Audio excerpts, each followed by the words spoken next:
Let me read to you a passage from the 6th chapter of St. Luke's Gospel, verses 36 to 38.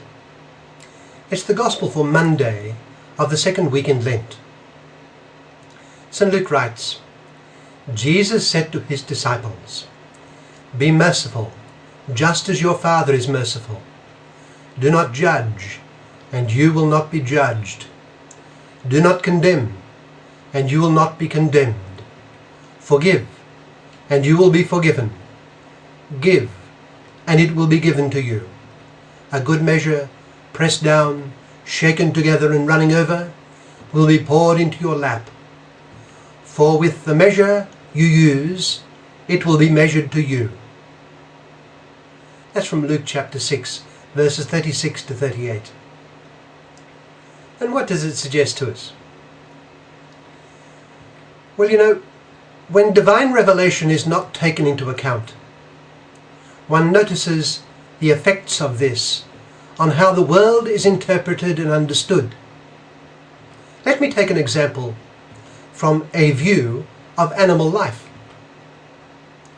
Sir David Attenborough, the great filmmaker of nature documentaries, has done so much by his films and commentaries to bring to us all a sense of the wonder of the animal, insect and non-sentient life.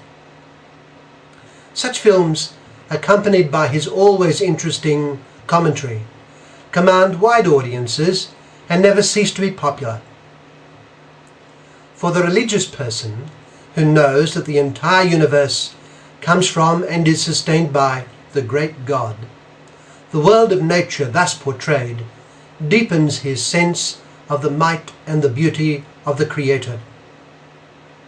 But I once watched an interview with David Attenborough himself, and he was asked what his long association with the world of nature had done for him in terms of religion.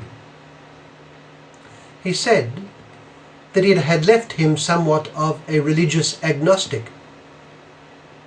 He explained this surprising avowal by saying that he had been adversely struck by the rampant cruelty in the animal world. It revolted and saddened him. Of course, the nature documentaries that portray animals preying on their fellows for sustenance are among the most popular of nature films. The lions hunting buffalo and the eagles swooping down on young cubs are gripping and very visual scenes. For Attenborough, they called into question the proposition that there is what man calls a God.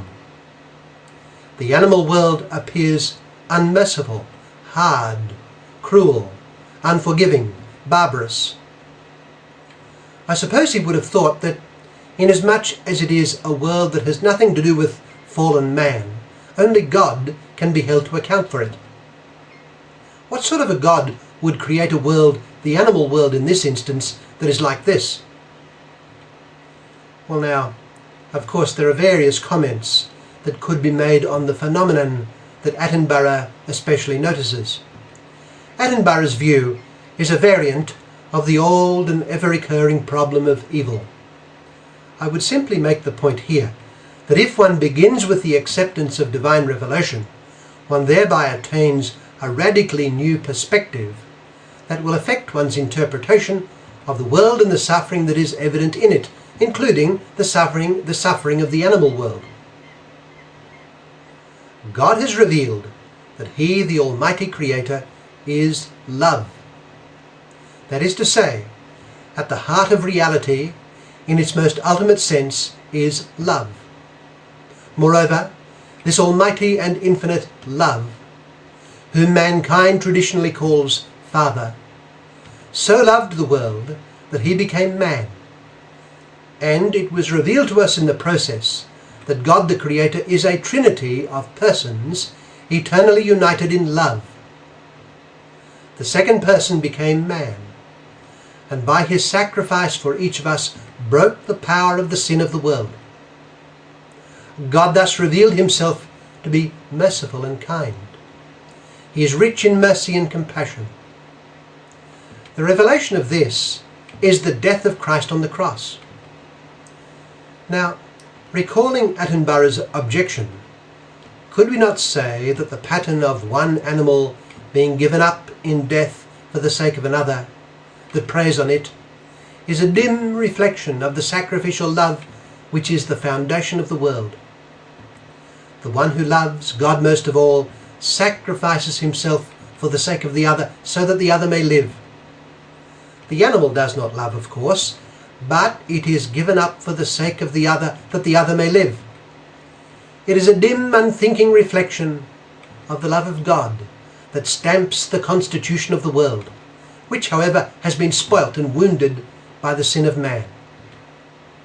Well, whatever of that observation that I make, the point to be noted is the pivotal importance of a profound and full acceptance in faith of the revelation God has made of himself. He has revealed himself as rich in mercy, full of compassion, and as utter love. Whatever be the mixed impression of the world that the world might make on us, the revelation that God the Creator has made of himself is in no way mixed. It is clear. God is love. Furthermore, God means us who have free will to be like him. He wants us to be merciful, not to judge nor to condemn, and to give with generosity. Our Lord tells us, be merciful, just as your Father is merciful. Do not judge, and you will not be judged. Do not condemn, and you will not be condemned. Forgive, and you will be forgiven. Give, and it will be given to you. It is a beautiful world, and the poets and thinkers of history have testified to it. It is also a broken and mysterious world, one that does not, on its own and without the help of its author, yield its deepest secrets very easily.